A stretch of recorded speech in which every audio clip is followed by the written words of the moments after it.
ஸ்ரீநாத் எனும் நான். திரைப்படங்களில் பங்கு கொண்டீங்க, இன்னைக்கு அமைச்சரவையில் பங்கு கொண்டிருக்கீங்க, எந்த அளவுக்கு மகிழ்ச்சிகரமாக இருக்கு? ரொம்ப மகிழ்ச்சியா இருக்கு. இதை விட வேற என்ன எனக்கு வேணுங்க. Great feeling, very proud feeling in cloud 9.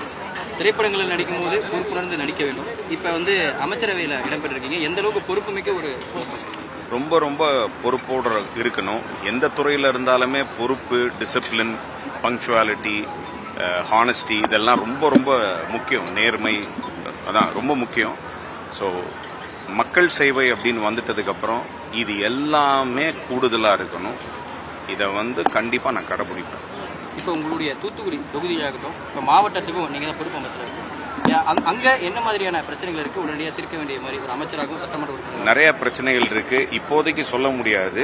இது எல்லாமே நம்ம பியூரோக்ராட்ஸோட உட்காந்து பேசிட்டு, மக்களோட பேசிட்டு, இன்னும் நான் அவங்க கூட கொஞ்சம் பயணிக்கணும். இப்போ நாங்கள் ஆட்சி அமைச்சு கிட்டத்தட்ட ஒரு 10 நாள் 12 நாள் தான் ஆயிருக்குது.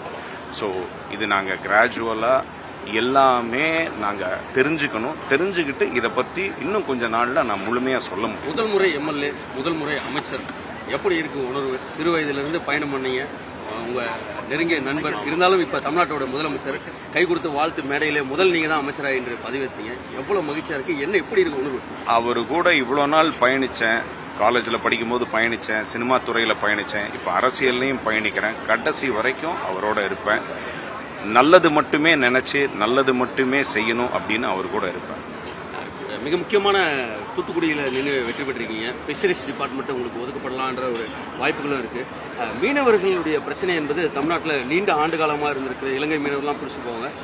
இந்த நாளில் என்ன எப்படிலாம் அதெல்லாம் சரி செய்ய போறீங்க? நீங்க ஒரு புதிய அமைச்சர், அதெல்லாம் சரி செஞ்சிருவீங்களா? உங்க மேல இருக்கக்கூடிய விமர்சனங்கள்லாம் பல இதுக்கப்புறம் எழுப்புவாங்க புது அமைச்சர்னு.